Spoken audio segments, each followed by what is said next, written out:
guys, gals, and everybody else in between. Silas and Stephen back here to have our manversation about Marry Him, the case for settling for Mr. Good Enough. And Stephen, tell us a bit about this book.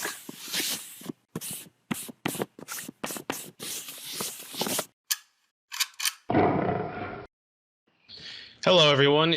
We're resuming our discussion on this book. This book is about, it's a personal odyssey as well as a well-documented story. A woman who was a single mother basically wrote about her dating experience, how and why she ended up where she was, basically how she passed up several guys that she should have gotten with. She ended up having a child through in vitro fertilization. And the book is sort of going through what she did along the way, mistakes she made. And so some of it is a personal odyssey, but it's also her talking to marriage experts, matchmakers, behavioral psychologists, all that. So it's a combination of her experience, but also people who have delved into this and can give better information, basically sort of a cautionary tale, but also advice to young women going forward. Yeah, and this is a multi-part conversation that we've been having. As you can see, we identify as we appear, not women. We're looking to settle for Mr. Good Enough. We are both heterosexual at the moment. We might fluctuate during this conversation into women and a different kind of sexuality. We're not promising anything, but this book, in our estimation, was something interesting for us as well, because this is things that we've been more interested in, but seeing it more from the point of view of men. In this current timeline that we live in, I think if you do listen to this, chances are you're in the West. I've looked at the statistics of the few people that do listen to this thing, and we appreciate you a lot. But we're living in an unprecedented time when there's a lot of choice happening in the actual relationships that we can have. I think in the past, and even for majority of the world still today, like if you grow up, you have a very limited ability of who you're possibly going to actually get married to, due to just who you're born to, where you are in your social standing and things like this. So that's normally decided where it's technically 4 or 5 different women are realistically something where if you had some huge computer, the quantum computations, you could probably type it in and put in people's stats. So like, yes, this person born at this time, this location is probably going to marry that person born at that time, that location. So that's something that can be done just from the simple things like your parents would decide who you're going to marry, or you live in a certain area and there's going to be a certain amount of women who are going to be of marriageable age at that time, or you're going to be having certain kinds of jobs that are going to limit the sort of women who will be attracted enough to you and the entire family type of thing. If you live in certain areas where you have certain tribal kind of connections, you would have to get somebody in that tribe. Like everybody else around you might be, you might have a whole bunch of people around you, but only 5% of those people are technically allowed to be in the whole marriage sphere. Dating, you might be able to date them, but then marriage this one. So that's something that I think has been the norm for majority of human society, human history. Yeah. But now in the West, there's all this choice. You can pick, you can date, you can dabble, you can have different sexual histories. We just had a previous conversation about my values and based on my sexual history. You have different things. Men's value isn't necessarily that much based on their financial history as much anymore, since there's the state who's providing welfare, or women themselves have their own money, so they can say, okay, we don't really necessarily need a man who's earning that much, even though they still pick men who are earning more. But regardless, the amounts of choice, I think, has resulted in a situation where a lot of people have postponed their actual want and qualification and need to actually get in a monogamous or even a polygamous but long-term relationship, marriage type of thing, especially for having kids, primarily that. And it's created a schism. It's created a lot of unhappy people. You didn't say unhappy or unsatisfied. What do you think is a good term to kind of explain how people are? What, with dating, you mean, in general? Yeah, Or? unfulfilled. Like, what do you think is a general kind of idea that the way people like? I think frustrated is a good word in many cases. Yeah. Yeah. We were talking about how, like, with men, there's like incels, like involuntary celibate, where a man wants to have intercourse with certain sorts of women who are not willing to have intercourse with him, and he's part of the reason that this is so negative, because people have been involuntary celibate since the beginning of time. But I think the additional negative is a lot of men are seeing men who are like them, or seeing men who are, seem to achieve more, getting those women who they think there is out of their reach, who they would also want. Whereas in the past, you just wouldn't even know about those people. You just were involuntarily celibate with a few women that were around you. You weren't seeing that this woman that you can't get is also sleeping with like 10 other guys who seem kind of sort of like you. That wasn't there adding the ire to it. And I think that's a similar thing now with women. There's involuntarily single, incins, where they're in a situation where they look like I seem to be an okay woman. I see this woman who's achieved less than I have. We're the same kind of age. Why is that woman getting married and I'm not able to get the guy? So I think you have that kind of frustration that's increasingly due to the amounts of choice, amount of people passing it on, people not really being taught as kids by their parents, by their cultures, by their community, by their small society about the importance or needs for these things. So they're just pushing it back, pushing it back, having different standards where they're not necessarily understanding like this is something that is also has a biological kind of quotient to it, a temporal thing where I can't just pass this on forever. I can, yes, my job advancement can come for years and years and years and years, but the ability to actually have a family and have the energy to keep the kids and to take care of them and then see their kids when they get old enough to have kids, that kind of familial type of thing isn't highlighted as much in Western society, I think, as it is in non-Western societies. So a book like this was interesting to see a woman coming from her point of view and talking about certain things that we had seen men talking about their frustration and their dissatisfaction with it, where that term settling has been considered to be almost negative. When I don't think settling is definitely a negative thing. Like when a house settles, when you say like a house is settling, when you build a new house, it still needs to settle it. You can hear some creaks and things like that. I don't think that's necessarily a bad thing. If you have a court case and you come to a settlement, you don't go through the court case and put your stuff out there and go through the toughness of it, people don't necessarily consider it a bad thing. But then there's also like, oh, you can have a crash of a boat, your relationships crash, and then you finally settle at the bottom of the ocean. That could be the kind of negative thing. I think that's what people normally think of when they think of settling in relationships. But I think Lori Gottlieb gives a good take on what settling is, where it's just realizing you're going to have your core needs. Once you have those core needs in there, you don't need to add all those things. If you're making a cake, settle for the cake to taste good. You don't necessarily have to make sure the icing is perfect and has the different coronations on the side and has some glitter and all these other things. And that's all the extra stuff. But I think people, in my estimation, I think what Lori was pointing at in the series so far, in the book so far, was people are saying not just the cake. I want everything on it. I want the party to be perfect. I want the decorations to be perfect. I want the exact amount of people that I wanted to come to the party to come. I want them to sing happy birthday exactly like I do. So that's all the extra stuff when it's like, hey, you have a good cake. You have a couple of friends there. Settle for that. And that's something to be actually happy enough. That's good enough for an actually happy birthday. Yeah. Okay. Any other thoughts? Well, if you listen to our last chapter, they talked about that, the whole maximizer versus satisficer thing, and they made the analogy with buying a sweater. Like, if you want to, I mean, it applies to everything, but she just uses a sweater as an example. Like, if you buy a sweater, you know roughly how much you're spending, what it'll look like, all that. It's like, are you going to search forever for the perfect one? Or at some point, you're going to say, okay, I need this. I have better things to do with my time and energy. Let me get one that roughly meets this criteria. Maybe there's one better, maybe there isn't, but it's like, I got to find one and move on because it's not worth searching forever for the perfect thing. Yeah. Yeah. And yeah, I think most of us will realize that's how we are in most of our life.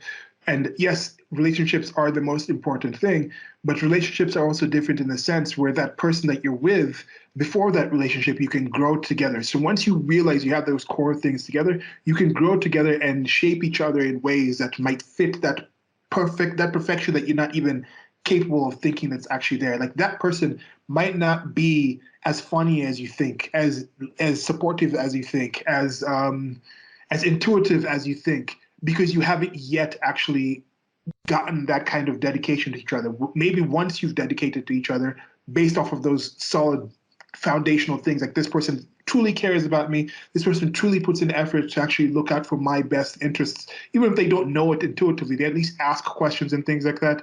Once you have that as the foundation, then the other things can be built once that person realizes, yeah, this person's actually dedicated herself to me, or I've dedicated myself to them. Then at that point, they think, okay, let me put in extra effort, and maybe some of these other extra things that you're waiting to see beforehand might be built once you have that foundation of the relationship. At least that's my experience that I've seen in working relationships and even relationships with friends and things like that. I don't know. Yeah, I think that's fair. Okay, so I'll just read the blurb about the book here from Amazon. It's a good book. Stephen, in this series, he's read this book, and he just gives us some different readings from it, and we go back and forth and discuss it. We've done several series like this on different kinds of books, and sometimes we read both the content together. Sometimes we entirely read, I think when we did something like Herbert Marcuse, it was like was it repressive tolerance, or was the other thing on liberty or something? Where We did. read. We did repressive tolerance. We also did one of his other ones, I want to Yeah, it say. was a shorter one. I think it was Repressive Tolerance who actually read the whole thing, but mostly Yeah, we we read normally it. just Yeah, it's do longer. like Yeah. excerpts from the things that we read and things like this. But yeah, so this is just it's probably part 10 in this series, but this is what it is in the book. An eye-opening, funny, painful, and always truthful in-depth examination of modern relationships and a wake-up call for single women about getting real about Mr. Right. You have a fulfilling job, great friends, and the perfect apartment. So what if you haven't found the one just yet? He'll come along someday, right? But what if he doesn't? Or what if Mr. Right had been, well, Mr. Right in front of you, but you passed him by? Nearing 40 and still single, journalist Lori Gottlieb started to wonder, what makes for lasting romantic fulfillment? And are we looking for those qualities when we are dating? Are we too picky and about trivial things that don't matter, and not picky enough about the often overlooked things that do? In Marry Him, Gottlieb explores an all too common dilemma: how to reconcile the desire for a happy marriage with a list of must haves and deal breakers so long and complicated that many great guys get misguidedly eliminated. On a quest to find the answer, Gottlieb sets out on her own journey in search of love, discovering wisdom and surprising insights from sociologists and neurobiologists, martial, martial researchers, and behavioral economists, as well as single and married men and women of all generations.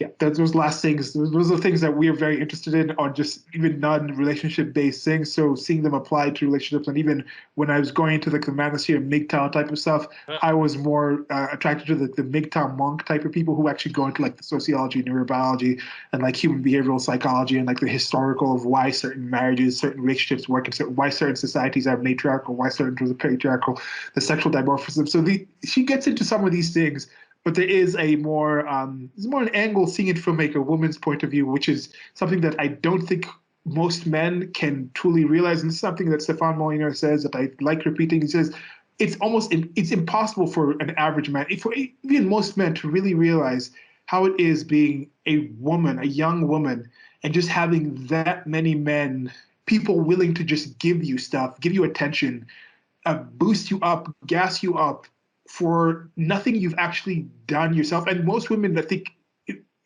subconsciously realize they're getting this just for existing in a way, in a certain space, especially if you're now, if you, that's an average. Now, if you're an attractive or mildly attractive, that's even more just that attention and that yes, yes, yes. And then all of a sudden it just starts to peter off. That can be something that is, it's very tough to truly, I think, understand that kind of difference for men. So it's interesting to see a woman's point of view from these things. She identifies as a woman. I don't think we need to be biologists to say that in that kind of sense. But yeah, so Stephen, tell us about the chapter we'll be discussing today, and anything else you want to say about the intro of the book. Yeah, not a whole lot else that I haven't said already. This is chapter 11. It's called Mondays with Evan. So this is her second session with him. He's the matchmaker, where basically he helps her build her profile, and they also talk about like, you know, what she should be looking for, what are things she could improve on, etc. Yeah, this is yeah. So yeah, if anyone's listening, have you all tried these? Like I've never tried one of these. I don't know. It'd be odd to go to like a matchmaker who doesn't really know you. But I don't know. It's as we talked about. It's the different sorts of things that exist in current timeline where unprecedented chances and choices and things like this. So yeah, all right. All right, so it's called the wrong assumptions. He says you need to do something about your gag reflex. So he wanted to know why she hadn't been able to pick. She'd only been able to pick one out of every 20 men or so the computer matched her with. So why did she have trouble letting go of her maximizer tendencies? There was a tendency of what she was facing. The matches weren't what they were used to be. She'd emailed the cute 40-year-old from the last session whose desired range went to 35. She was older than that. Of course, he never responded. And she told Evan that as a sociological, not to mention masochistic experiment, for one day the week before, she had changed her profile to age 31 and gotten responses from several interesting men. But of course, when she listed 41, the most promising guy who wrote was a 53-year-old former gym teacher whose idea of vacation was gambling in Las Vegas, but who had a sense of humor and loved kids. Nothing was different in the profile, just for the age, the photos, essays, even the same. even the photo of the child were the same. But she found it a lot harder at age 41. He said, of course, it's harder, but think about it this way. Your market value may be lower than it was 10 years ago, but it's also a lot higher now than it will be 10 years from now. So you should try and reserve judgment up front, because I don't want to be having the same conversation with you when you're 51, wondering why you turned down all the guys you could have had at 41. She's like, I'd made that mistake already. A few days before, she'd emailed a cute scuba diving 40-year-old lawyer with a great profile.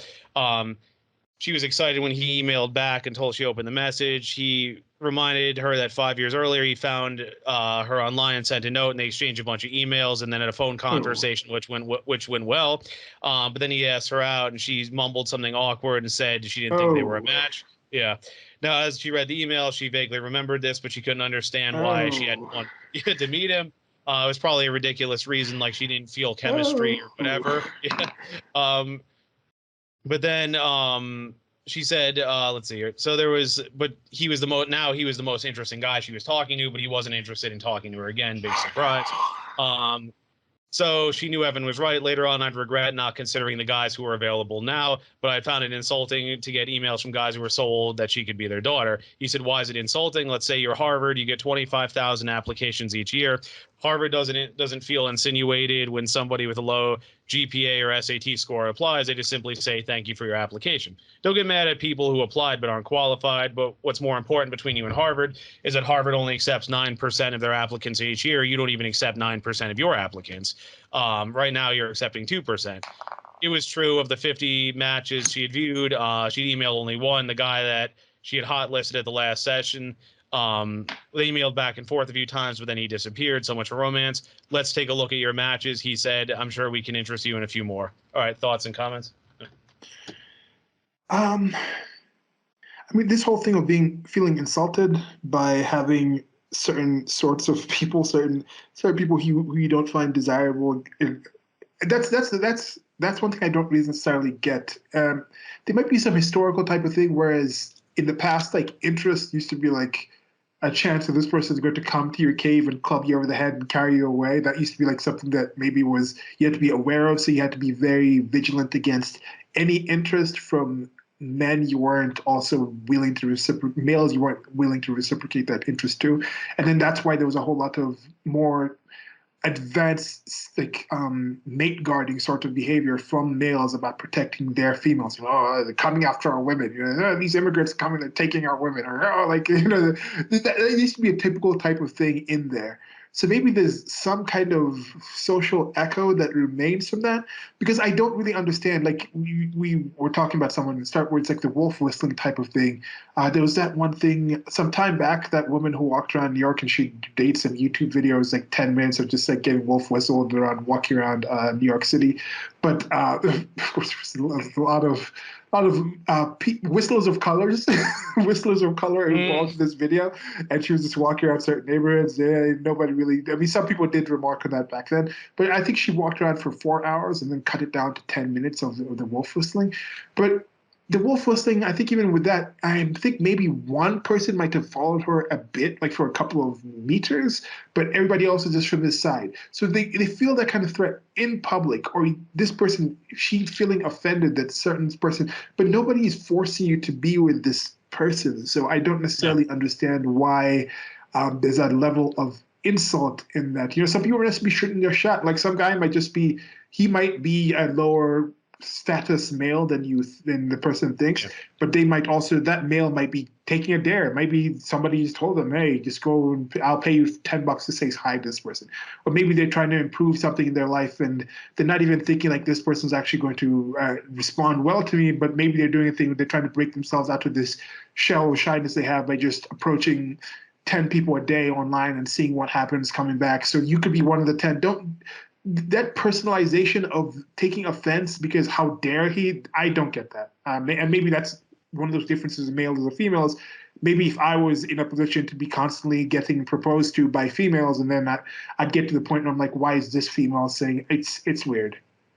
Well, that we had talked a little bit about it before this discussion started, but there was a recent discussion on just pearly things that show I like, and this one girl was complaining about this, basically being catcalled, being hit on, and then Pearl basically said to her, she's like, okay, but you're a pretty girl, that's a privilege. Like, you're getting all this attention for free. Like, how many women are either getting ignored or guys are saying, ew, you're unattractive, I'm not going to get with you. It's like, you're taking all this for granted now because it's the norm and you didn't have to do anything for it, but it's like you're going to get older and you're going to change. Like, the mother of a family friend, like she said, she basically espoused this as well. She used to get hit on a lot when she was younger. Then she started getting past a certain point and it started diminishing, and she started knowing, and her ego took a bit of a blow because she realized, like, okay, I'm not as, pretty as I used to be. I'm not getting the same praise anymore. And it's like it's a tough thing for women to realize that, but it's like, I think it's one of those things you take it for granted when it's happening, but once it's gone, you start to feel differently. Yeah.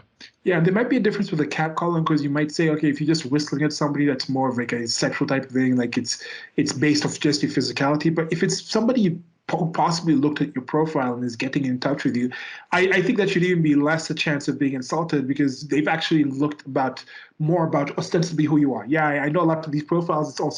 It's been curated and they're not really putting themselves forward, rather putting somebody that they think somebody they like would like to see. So maybe I think that gets to the extra. But if you've actually put yourself out there and somebody's taken the time to read and they found that attractive, even if it's partially sexual involved in there, then to me again that reduces the level of why somebody would be offended. And maybe if you're a woman listening to this and you've felt offended from a certain men you consider to be below you expressing attention, if you could let us know about that, because that's something that I don't get. Yeah. Yeah, because I mean, it's like, why are too many options a bad thing? Is like, if you have a good resume, you get all these job offers. Are you like, kind of, as they're drawing the comparison with Harvard, would you complain, oh, this Yeah. is too many or whatever, or is it just, it's nice that people are interested in me, but I'm gonna have to say no to a bunch of them? I mean, it's like, Yeah. it's better to have more and say no to a good percentage of them than to have none. I mean, or very few. Yeah. Maybe I can equate it to, like, let's say somebody asks me to do like some art for them, like do some design or some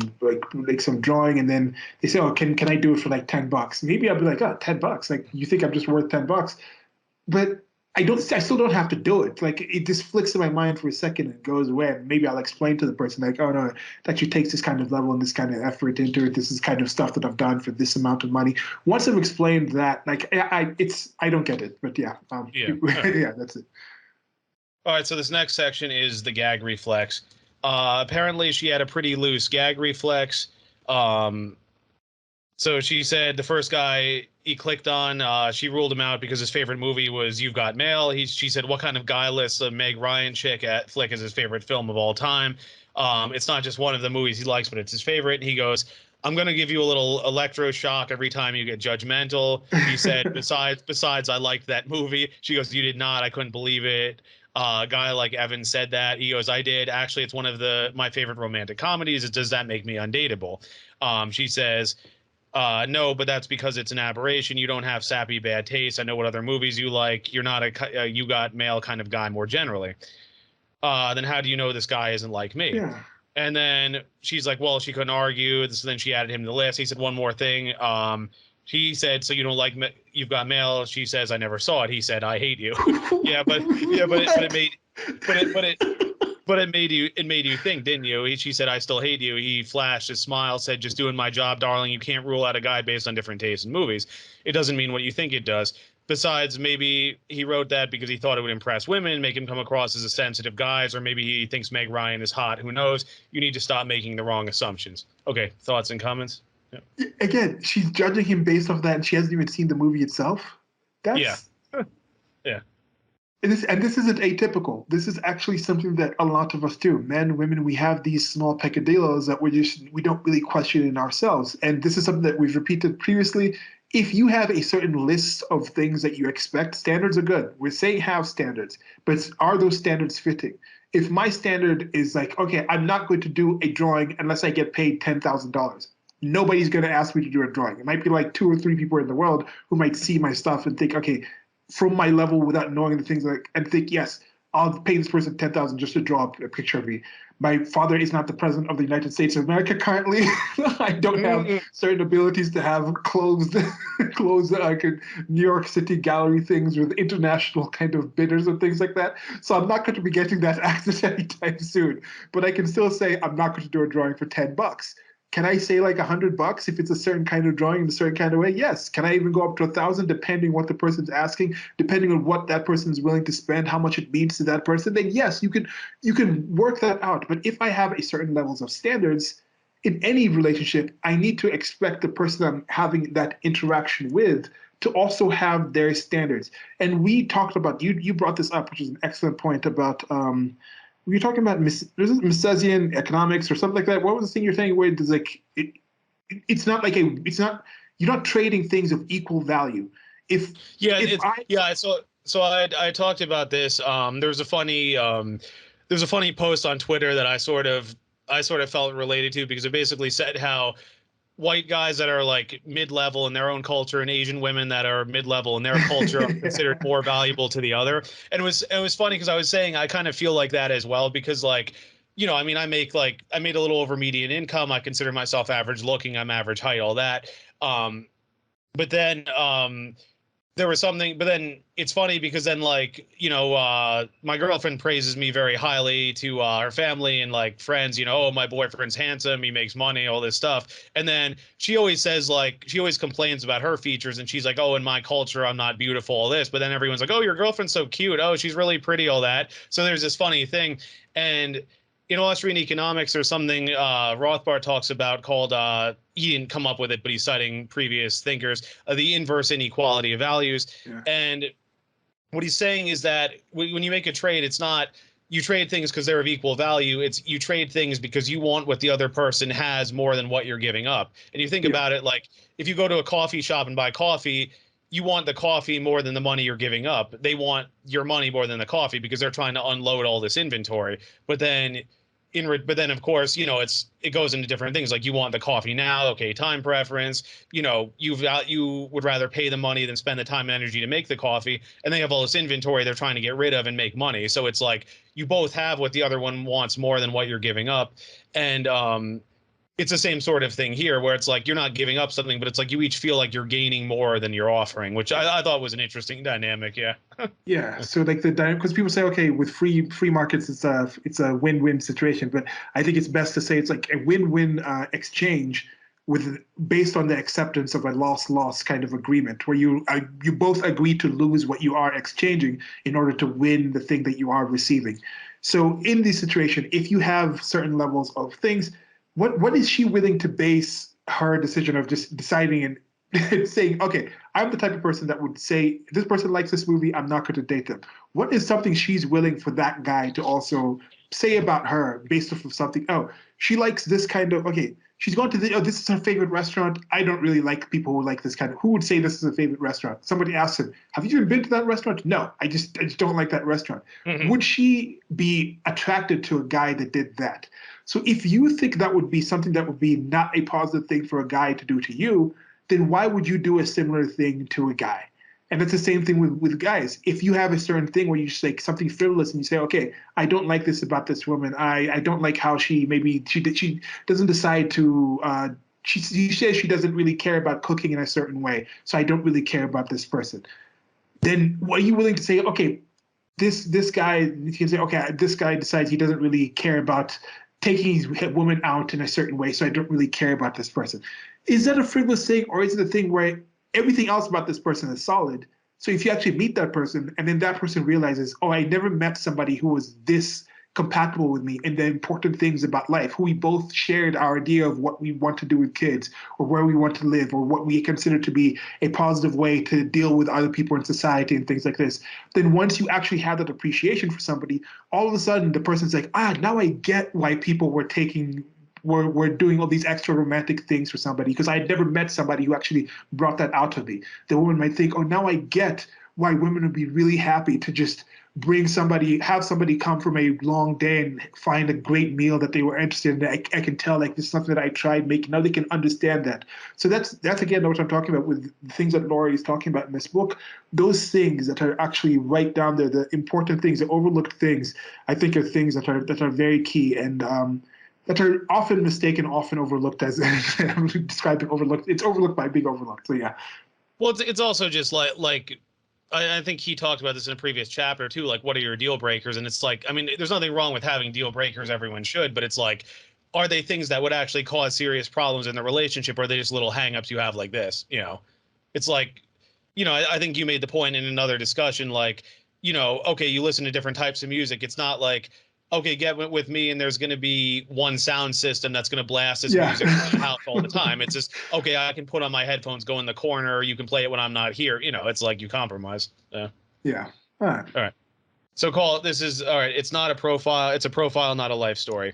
So Evan said that the problem was that she was making up entire life stories about these guys based on one or two pieces of information. If a guy went to a fancy school, she assumed he was sophisticated. Not necessarily true. If a guy liked cheesy movies, she assumed he had bad taste in everything or that they had completely different vibes. Um, Not necessarily true again. If a guy couldn't spell, she assumed he wasn't smart, despite the fact that her friend Joy was married to a highly intelligent bad speller. In fact, she had met Dave on Match, but Dave posted his profile. He asked a writer friend to proofread it so it appeared error-free. Once Joy got to know Dave, she learned that he couldn't spell at all, but by then she also knew how smart he was. She almost missed out on meeting her husband because she had seen the profile with all the spelling mistakes. Wow. She never would have replied to his email. Besides, there's no correlation between great spelling and great boyfriends. All of the great spellers she used to date were slightly tortured guys, and none of them turned to be great boyfriends. That's what Evan was saying. Assumptions are so dangerous. Being a bad speller doesn't make someone a bad husband. There are different kinds of intelligence. She, knew he was right. I mean, if there were online dating sites in Einstein times, what would his essays have looked like? She thought her friend's very smart and competent husbands. Her friend's husband was very smart and competent, but she didn't know he could spell. Evan suggested that she wanted to find more hip literary guys with cleverly written and correctly spelled profiles. She said you could check out Nerve, but that it skews younger and might not be as relationship oriented. Match was a good choice because it's like the mall. Everything's at the mall. Nerve is like a trendy boutique. Match has it all from McDonald's to Bloomingdale's. What about this guy clicking on another profile? He's not attractive. Really, he's got a nice smile. She laughed. That's like saying he's got a mouth. Who doesn't have a nice smile? Everyone has a nice smile unless they're missing their front teeth. What's not attractive about him?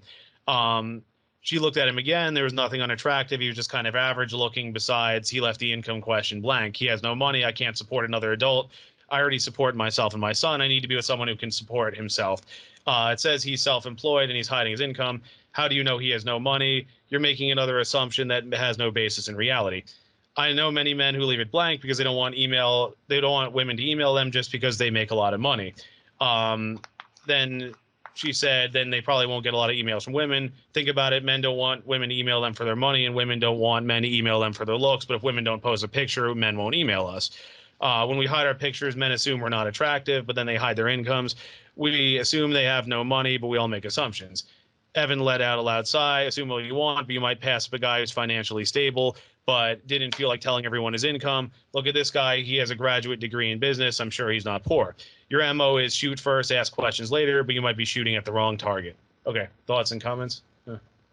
Yeah.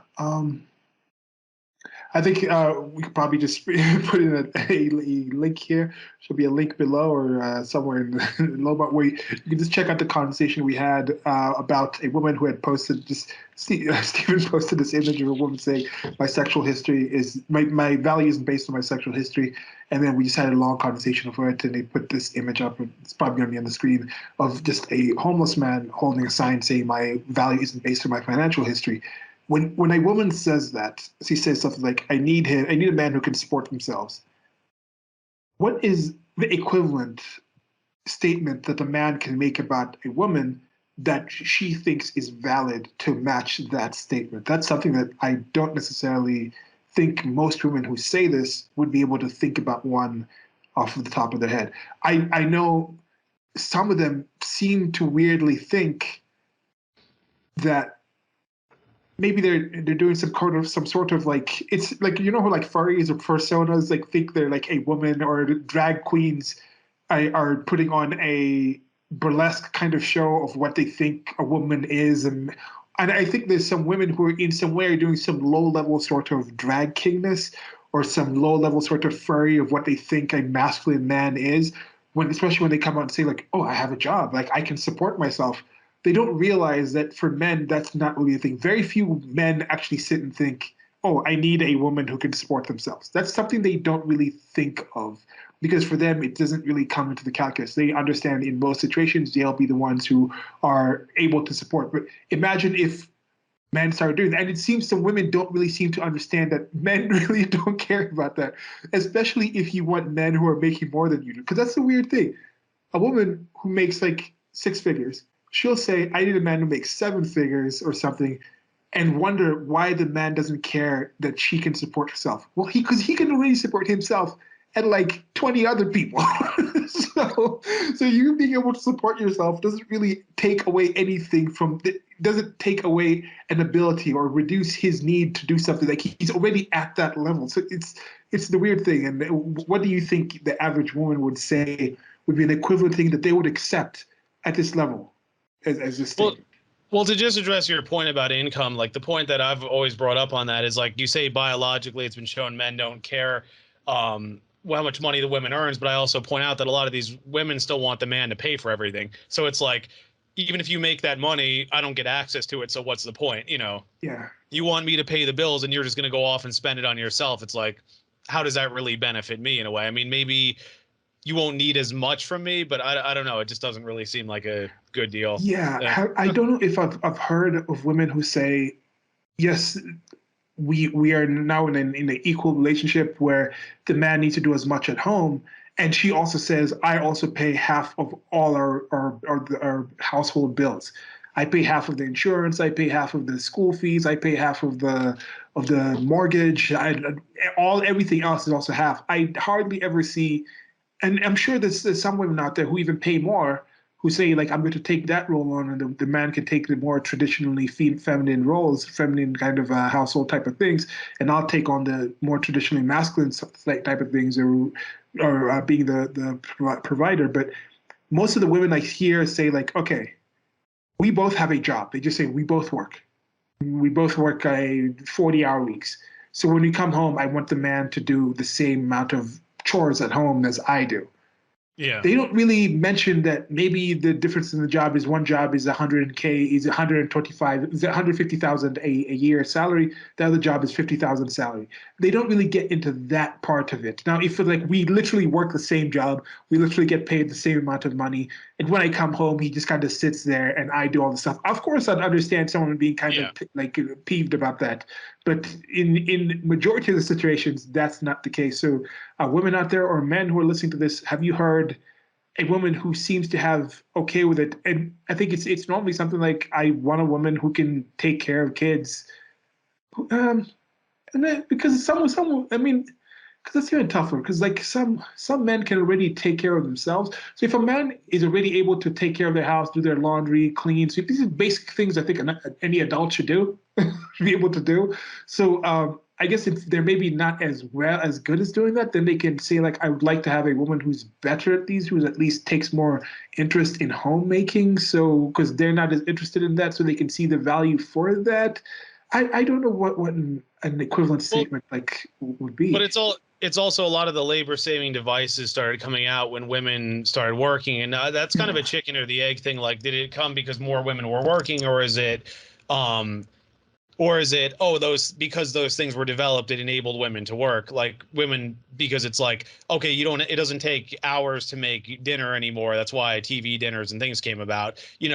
There's more efficient vacuum cleaners, there's different automated cleaning machines, all this stuff, because it's like, you know, it used to be that taking care of a home, I mean, it depends on what the woman does, obviously, but like taking care of the home was a full-time job. Like I always talk about my paternal grandmother, like growing her own garden, cooking everything from scratch, making and fixing up drapes, fixing up clothing, all that. If you do all that stuff, that's a full-time job. But now it's, if there's two parents that both make their own money, and then it's, we would rather just outsource that stuff because we would rather just make the money ourselves. It's like, you don't really need someone to do that. So I don't know. It's kind of created this different dynamic where it's like the woman still wants the man to earn more than her, but she doesn't need to do as much around the house. But that also frees her up to make money. But then, but then if she earns more than him, she loses respect for him. Yeah, I don't know. It's an unusual Yeah, and I think situation. this also matches what we were talking about at the start, with some people who are okay with a welfare state and that kind of a redistribution of resources.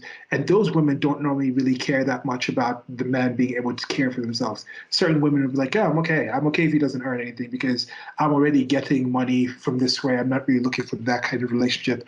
And that's what we're talking about. With this one in specific, I think this is about talking about a marriage, companionship, monogamous, specifically in this situation, this is what Lori was looking for, long term. That's something like this is going to be the partner for the rest of my life, sort of a kind of a pairing off type of thing, where some of these considerations do come in. Because I think even if you were in the welfare type of situation, you'd be somewhat concerned about if this is somebody I'm going to be with the rest of my life. You need to understand how much their income is going to affect your welfare. So that's when that would come in. And I think at that point, if that woman who's comfortable being a single parent on welfare, getting money that way, if she was looking for a longer term relationship, all of a sudden she'd want a man who can provide that same amount of income that she's getting off of the welfare. Like we said, with the trade off, she's willing to lose the amount of money she's getting on welfare and gain a long term partnership, but it would have to be with that commiserate amount of money. And then most of the men who are making the amounts of money that she would probably be getting comparatively from welfare also have the chances of getting women who are single without kids, and so there's this kind of gap, and then it's tough. It's a longer conversation, but that's part of the what's messed up about the current welfare system is like if you earn a certain amount of money, like because they always say like, oh, a lot of people who get welfare work, that's true, but the thing is, if you earn above a certain amount of money, they cut you off. But then it's like you're stuck in that point where if you earn above a certain amount, they cut you off, you can't pay the bills. But then you need to earn a little bit and rely on the benefits to survive. But it's like, how do you get to that step where you can, like, you can't go from making 30K a year to 80K or whatever. You have to go through that in between point. But it's very hard to get through that in between point because they cut you off. So it's you either have to find a guy to help support you, you have to like really cut back or whatever. And like if you already have kids, that's tough. So it's like, I mean, that's a whole conversation in of itself. But it's a really messy situation either way. Yeah. Yeah, you can, if you want more information on that, check the welfare trap, just search online or any browser for the welfare trap or the welfare cliff, and you'll find other people who have expounded on that topic. Yeah. Yeah. All right. So next section here, let me see. It's called quote unquote happy doesn't mean gay. So how could she ask what the right target was? Shouldn't these profiles be screening devices? She couldn't email 10,000 men on the site. She had to make assumptions based on what they wrote. He said, yes, but your assumptions are misconceptions. Like all guys who like bingo are grandpas. All guys who like books on tape don't actually read books. She knew that Evan was giving good advice, but by now she was in a bad mood. It seemed so clear that she looked for the wrong things in a man when she was younger. And now instead of being happily married to a guy, she was spending Monday lunch hour going through online profiles with a dating coach. She was tired of looking for the guy and trying to figure out what it meant, that he liked bingo or quote unquote read books on tape, trying to figure out what anything meant, made her dizzy and depressed. See this guy, he said, this guy looks okay, but you know what? I remember him from 10 years ago. What's wrong with him? Why can't he find a girlfriend? He's been on the site for 10 years. Well, so have you. Just not every second for 10 years. You had 3 long-term relationships in that time. It came back twice after the breakups. So maybe he has 2. Maybe he just broke up with someone he dated for 2 years. You have to stop making these assumptions, I know. It seemed that a lot of her assumptions were off and she was going to have to keep them in check. So she went to the hot list to show Evan the guy she had seen some potential in. The first was a marketing guy who seemed smart and interesting and had a clever sense of humor, but he had thinning white salt and pepper hair that was on the quote-unquote wide side. He definitely looked older than his age of 46, but a message popped up that he was no longer on the site. She said, even he's gone. That's amazing. He found someone. Proof that some women are proof that some women are less judgmental than you are. He said, hoping to make her laugh, or maybe he's just taking a break because he's traveling. She clicked on another guy seems interesting. Evan said he did, but his picture gave pause. But he looks gay, doesn't he? He looks happy, Evan said, but doesn't he look gay with his daughter in his arms? Probably not. He looked totally gay to me. I don't care if he's been married and had a kid. Maybe he got divorced because his wife left him after she discovered he was gay. Wow. maybe he is gay, but nothing in his profile seems gay to me. Is he the most macho-looking guy? No, but that doesn't make him gay. I know this is hard, that as a 41-year-old woman on Match, you're going to get a lot of commitment phobes, players, financially unstable guys, unattractive guys, socially awkward guys, bitter divorce guys, much older guys, and guys who don't want kids that you would have 10 years ago. Look in your inbox. I'm not telling you anything you don't already know, but not all the good one. But are all the good ones taken? Not quite. It's just that you're not going to find any of them by making assumptions. All right. Thoughts and comments? Yeah. Yeah, it's just, and so we've been through this. I mean, we're getting towards the end of the book. So is this like after she's been going through this process for years? It just seems odd that somebody relatively observant in other aspects of her life is so blind on this topic, on what she's saying. Like some of the things she's saying, I'm like, did she make these up for the book? Because it's like, this guy's gay, looks gay. Like who's and but we do this, don't we? We do this in how many things? I'm trying to think of like how many times have we just like put away some possibility that could have led to like some amazing other things, or how many times did we just dodge a bullet by just seeing something small and just being like, or how many times did we miss something? And like, I just talked to a friend of mine, and they were like, they just came from a relationship, and they're like, they said at the start with this person, like, okay, I met this person already in a questionable type of situation. They started talking to the person, they seemed okay, was rather open about their background, and then they told that person that that person is not ready for a relationship yet. And then he said that person convinced them that they were ready regardless, and they started dating, and then eventually the thing just broke off and the person kind of just disappeared and has relatively ghosted them. Yes, the person told them why they were leaving and then kind of just stopped being in contact. But I told the person, no, that person didn't convince you to do anything. You knew this person wasn't ready, and none of the things that made you tell that person they weren't ready changed, yet you still convinced yourself somehow that what you saw wasn't right. So I get that opposite, but for when people just all of a sudden off of the break, this person looks gay, I'm not talking to this person. This person has like a wide forehead, or his hair is too sparse, I'm not talking. It's like, what is this? It's crazy the things that we do.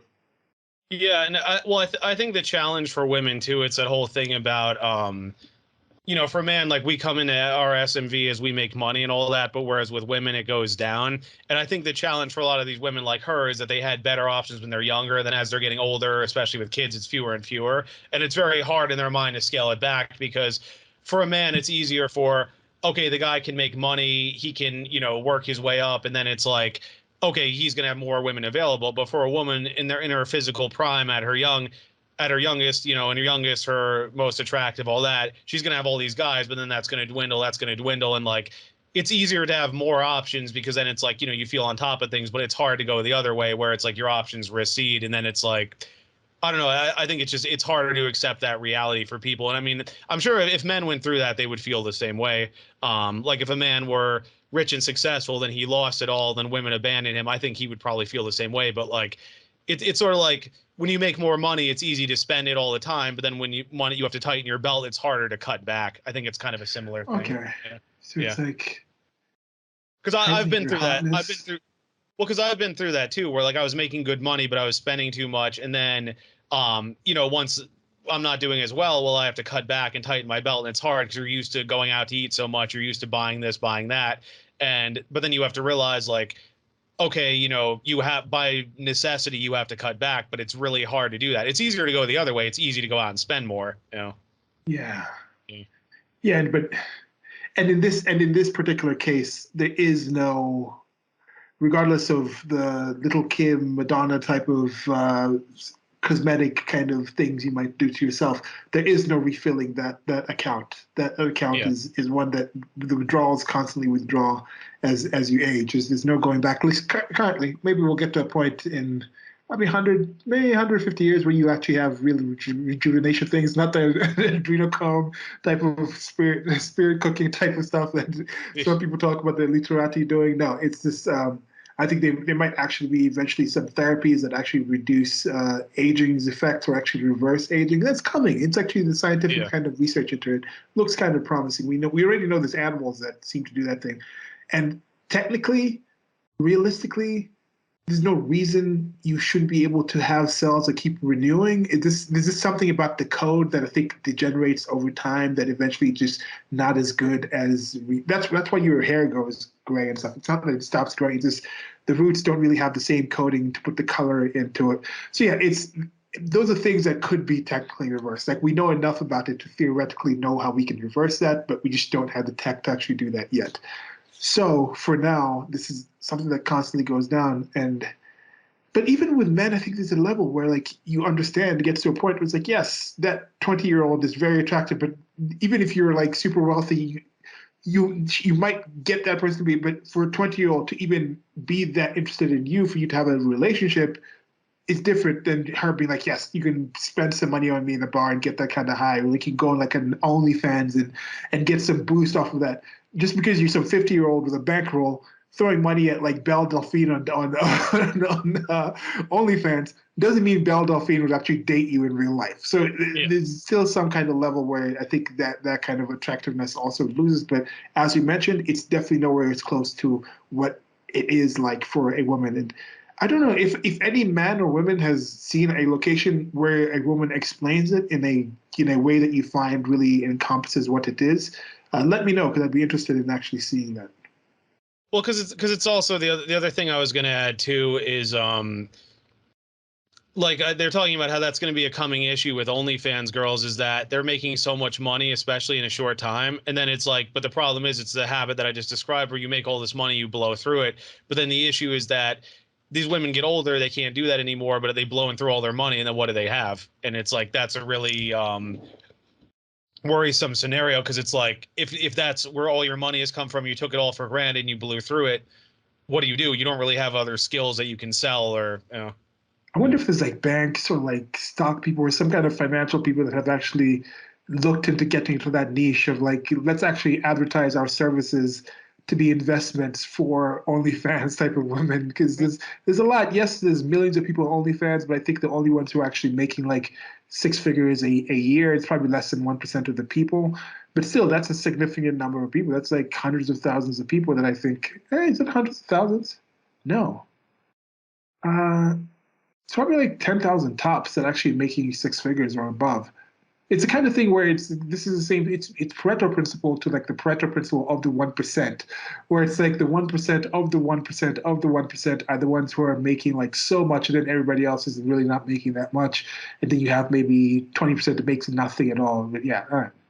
Yeah, because I mean, to be in the top 1% of earners, you have to make what, 300-400K a year, and then it's like, there's only, and that's all earners everywhere. So you figure that's men, women, trans people, whoever, and then okay, what percentage of those are OnlyFans, and what percentage are in that level, and on and on. Yeah. So it's Yeah. like you may see all these OnlyFans with all these followers, but it's like we all know it's like they're not all doing that. Yeah. Yeah, I think I'd gone to this link before. I don't know when we had gone to this link because I just checked it up in my Brave browser, and it seems to be clicked already. And it was saying like the top 20 OnlyFans top earners in 2022. The top one is Black China. What? Oh, She makes 20 million a year? What? wow. How? What? China makes 20 million. No. China makes 20 million a month?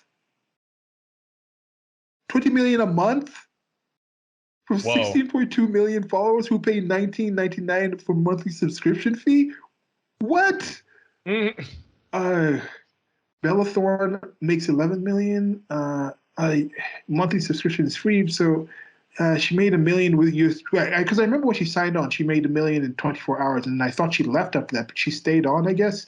Paid subscription fee of $9.99 a month. You can sign up for free, then $9.99 a month. If you want some extra stuff, like 11 million per month. Cardi B makes 9.43, so she's already making money from just from WAP type of music and stuff like that. She's somebody who's famous after admitting to have drugged people and stolen money from them, and society's just like, yeah, we hate women so much that we're going to also give her $9.43 million a Uh, month and have her talk to presidential candidates. Okay, Tyga was the first guy on here who's making 7.69 million. Now Tyga was dating one of the Kardashians, and Black China was dating I think Rob Kardashian. She has a kid by Rob Kardashian. So it's the Kardashians. One of the things people might talk crap on the Kardashians, but that family has figured out a way to just make money. Everybody who's involved with those people in those circles just makes dough. Mia Khalifa is 6.42 million. She's a former porn star. This is per month. When I'm saying this millions per month, Erica Mena, never heard of her, 4.49 million. Gem 101. I don't know who this person is. One Pia Mia, I think it's a musician, 2.22 million. Safri Samuels. I feel like this is somebody who was dating. I think she was dating Nicki Minaj for some time. 1.91 million. Then Mila Mondel was 1.5 million. So this is the top 10. Let's see. The number 20 person is number 20. Nikado Avocado is some guy who just eats food and gets more and more obese. He's making $500K a month. So this is the top 20 people. So anybody below that, I would say 2,500 more people who make at least $100K a month. And then maybe then I would say if there's 200, that means it's probably about, I'd say 10,000 people making at least $100K a month. I mean 100K a year off of out of the millions of people on there. So those people, you could probably figure out some kind of banks to do some plans for those people. But yeah, I don't know. At least with some of these people, I think like some of these people, the amount of money they're making, you back that you're not going to really be going into like the poorhouse again. You have to try this. You have to literally burning through your money. But then people like Floyd Mayweather and other people have figured out ways. Like the amounts of money these people are spending. Hey, Aaron Carter's on this from the Backstreet Boys. Anyway, so that's a bit of a digression. Didn't that happen? Wow. Didn't that happen with Mike Tyson too? Because he was one of those like from the Bronx, but then he like made all his money, but then this like blew through it. I thought I had heard that. Yeah, but it was like with Mike Tyson, it wasn't like 20 million a month. He was making. He'd make maybe like he'd make something like he'd have a big fight. Like how many times can you fight a year? It was maybe fighting like 2 or 3 times a year before he went to jail, and that was. But you still 2 or 3 fights a year. When he was starting at the start, I think it was like a couple mil per fight. Probably by his top earnings was probably 20 mil a fight. But when you're talking about that thing, you have Don King as your promoter, you have your boxing coach, you have the gym fees, you have all these things, you have the entourage and all these things. When these people are doing the OnlyFans type of thing, like they're banking most of this money. It's not really going to like an agent and all this. This kind of stuff is going straight to them. So like, and then also taxation, you might have like pay fees like the boxing commission and things like this with the belts and all this kind of things. And then the state. But these people are, even if the government is taking 50%, Black China is just banking like about 10 million. The people she's paying to help her with this thing, probably banking at least 9 mil a month from just OnlyFans. That's crazy. Okay. All right. I think this is the last section here. Okay. So it's finding out if he's a quote unquote or ugh quote unquote. So Evan believes people make assumptions because dating is so exhausting. They want to know right away whether a person is the one, even though the only information they have is a 1-page profile. You want to read the last page of the book before you read the first page, he said, but you can't. I just want to know if he's smart. I just want to know if he'll commit. Women want to know what's going to happen. If I meet this guy, he's going to be like this. So you make assumptions about the last page of the book, but you have to read the book to know how it really turns out. Or as our friend Kathy put it, you know nothing about potential until you sit down with them. And even then, you still don't know that an initial is a definite ugh. Evan clicked around on a 43-year-old single dad with two young kids. He was age appropriate, and he was open to dating someone his own age, but also noticed as someone as young as 30. He had an accounting type job. He was young looking and reasonably cute. He even referenced a quote she liked. I know he didn't spell check, Evan said, but she was going to speak, but let it go, okay? No problem. I'm trying to be open. You're trying, but 20 minutes ago, you ruled out a guy because of his favorite movie. I reread the single dad's profile. It was pretty standard. Normally wouldn't have caught my eye. My instinct was to assume he was boring, but the instinct hadn't found a right husband yet. You have two choices. You can let more people into the mix who could make you happy, or you can hold out for that 2% of men who you assume meet your requirements and hope coincidentally someone in that 2% feels that you're in his 2%. And even then, the people you assume to meet your requirements might not, in fact, be the right fit for you. Look at your boyfriend, something to think about for next week. As soon as she left, she wrote to the single dad after a couple of emails, the usual questions asked between strangers. They spoke on the phone. It wasn't that my conversation with Mike had gone fabulously. In fact, she had turned out a date with a cute scuba diving attorney just a few years earlier because he didn't knock her socks off over the phone. She had even more reason to turn down a date with Mike. On the call, she found out that he was a deadhead at 43, not her scene at all. So for those who don't know, that's Grateful Dead fans. I figure most people would know, but just in case. She found out where he went to college. She said, "Oh, you're one of those smart people," implying, I guess, that he wasn't. He constantly used puns in an annoying way. But there were also good things. He had the same political sensibilities and same dedication to being a parent. He to his two young boys, of course, she had her child. He worked as a business consultant, but had worked as a producer a few years before. He also had a creative side. He was easy to talk to. He was kind and understanding of the schedule and offered to travel a bit of a distance in rush hour traffic to meet near the house. When she asked if he wanted to meet in person, when he asked her if she wanted to meet in person, she said yes. They had a date on Friday night, and then the next chapter would be about that. All right. All right. Huh. Yeah. Not much to say. Yeah. Like taking it back with the whole like the money type of thing. But yeah, it's tough out there just to find the people that you actually want to deal with, and just the small things that. And that's one thing I'd be interested for those of y'all who are in happy relationships right now. What is some kind of minor thing that you thought of when you first met the person that you're with right now that you considered not going on with this person due to that small thing that now you consider it might still bug you, but you found other things, or now it might actually be endearing, or you just like looking back, you like if you went back and you had yourself back then, like how stupid are you to actually focus on this? Because I think everybody will have that kind of thing, and then most people will also have other things they learn once you move in with somebody. There's going to be certain things about them that add to them, but when those things are added, that's coming after the foundation of all the things that made you want to be with a person. So that doesn't normally grind your gears as much as it would put you off for something at the start of it. So that'd be something I'd be interested in seeing because, and I'm sure men have these things too, but some people say men are not as picky. He'll sleep with anything. But yeah, so a man might sleep with anything, but will they date anything? There's a whole thing of like, they might sleep with somebody. Would they show you to their friends? That's a whole different kind of situation where I think you should also think about the extra things. And I think women are less on that thing. Maybe I think women, if they're willing to sleep with you, there's a higher chance they'll be willing to show you to their friends as well, as long as they're not like, as long as they know you're not like cheating on somebody that could get exposed. Yeah, But because men are more likely to, yeah. Well, that's sort of what I said in the previous discussion about women will conflate their sex options for their dating options. Like an average or below girl will hook up with a top tier guy and think I can get any guy like that. But then she's leaving out that, well, he's horny, he'll sleep with her, but he's not dating her seriously. He's not showing her off to his friends. He's not proposing marriage, all that. It's like he's just using her for fun and moving on.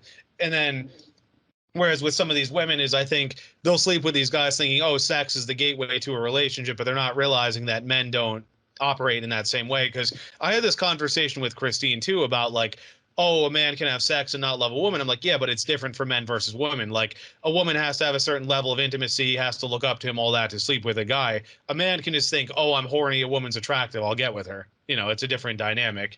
And again, we can say if it's right or wrong, but it's like even they've shown like the reasons men and women cheat are different. Like a man can love his wife, but he's horny, and then another woman offers and he takes her up on it. Whereas if a woman starts cheating, it's usually evident by like she'll start losing respect for the guy, she'll start emulating the other guy a little bit. There are things like that. So it's just I think we operate very differently. So it's a different dynamic that motivates us. Yeah. Yeah, we are sexually dimorphic species. These kind of social conventions were built based off of a reaction to just the environment that we're in, the nature, the things of nature. There's certain typical things where part of the reason you wanted that aggression in men was selected for, or it's considered a masculine thing. This toxic masculinity that some people are talking about now, in the past that was selected for and encouraged because that toxic masculinity that's being called now, that masculinity, that aggressiveness used to be a requirement. Like chances are if you were living in life, there would come a time when you would have to physically defend your wife. You'd have to physically Yeah. defend yourself from somebody else. So if you picked a man that was more docile and not really willing to just throw hands, like based off of certain things, your man would go off to work and die because on the way home somebody kind of looked at him in a certain way and he didn't really take note to it, or he kind of appeased this person, that person just stabbed him and died. Like you had to be Yeah. like, so even not in the situation, it's like, oh, I'm out and I want this man to defend me from that. Man in general in life had to be a lot more physical out there to actually deal with stuff. That is Yeah. not that important anymore for certain subsets of society. If you're living in like New York City, the chances of, well, it depends on where you're living in New York City. You're living in like a Western city in general, like even violence in general, even in some of the rougher parts. Yes, it's kind of peaking up again with like defunding police and demoralizing of police and all. But yeah, leave that aside. Just in general, the amounts of actually, there's no duels anywhere. Let's just put it that way. Yeah. You're not gonna walk into a bar and like somebody says something to you and you pull your gloves out and smack him across the face and demand satisfaction and you go out and duel. Like this is something that presidents used to do. Like, Yeah. like Well, the Andrew gentlemen Jackson. of the gentlemen used to do this. Like Yeah, Andrew Jackson had multiple yeah. bullets lodged in his body from all the duels he had been in.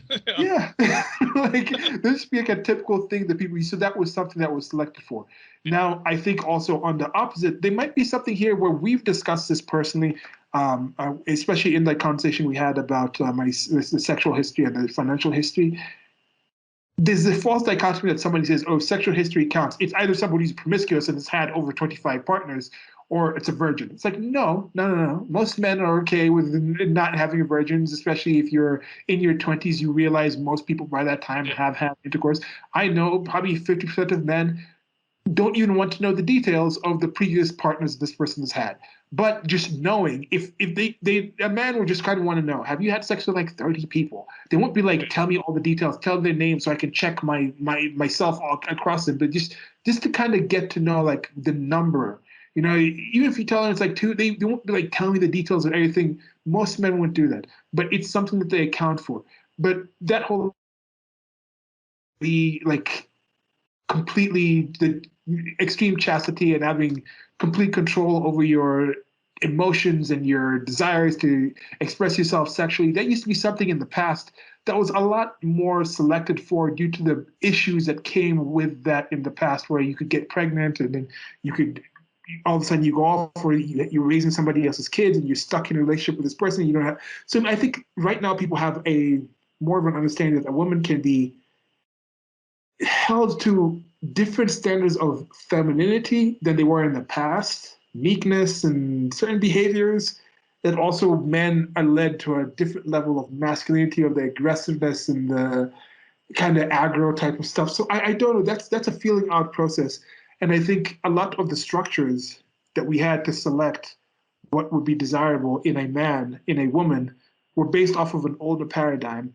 And a lot of us are also basing that off books. Like I remember being in high school and just like, I need to start listening to these like Celine Dion, My Heart Will Go On type of stuff, like or watch like Disney things, because that's not the reality of it. Like we were kind of thinking, I think a lot of us have been raised to think that this kind of this kind of storybook type of romancing is something that you can actually have when there's a reason that's a story. The more I understand about the way stories are written, where everything has to work in a certain way, like this person meets this person in a certain way, and then they go against each other, then it turns out they're put in this crazy situation and they meet each other again. That doesn't really work. But I think a lot of people, because we haven't been taught, we haven't been made aware of how to deal with the market that we find ourselves in now, we have these artificial type of ideas, or we have nothing, and we're kind of just going out in the blindness and it's been tough. It's been tough for a lot of people. So yeah, yeah. Well, All right. and I was gonna say I have this debate with my gender studies friend, but I talk about like evolution and traditional gender roles, and I like what James Lindsay had said recently about how like there are biological reasons that mostly support this stuff. You know, the whole men prefer things, women prefer people. Men would rather are fine with getting dirty. Men are fine with more dangerous jobs.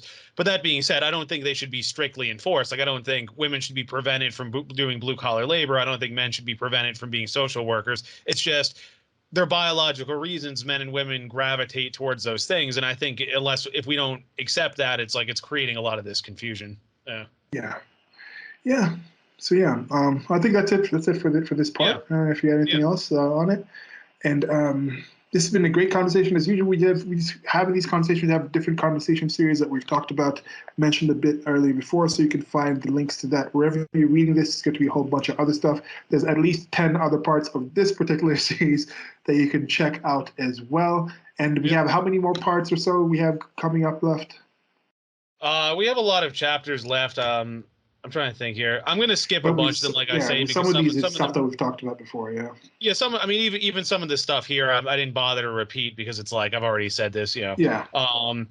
So I might skim through the book again and see just highlight certain ones and then just pick those because like I don't want this to be like it's a full 27 chapters and we're only at chapter 11, but it's also like again we're just gonna keep saying the same stuff, so there's no point. So I'm just gonna pick through a few and then if you really like what we're saying, I mean I recommend checking out the book yourself. So yeah, most definitely.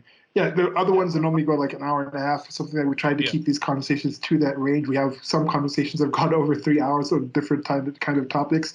But with some of these, as Stephen mentioned, they might get shorter and shorter as we do. Maybe we'll put some chapters together and just talk about certain things because we don't want to just repeat the stuff. You can head to all the stuff and hear some of the things that we had. Because even in this conversation, sometimes we just refer back to other things that we've talked about before.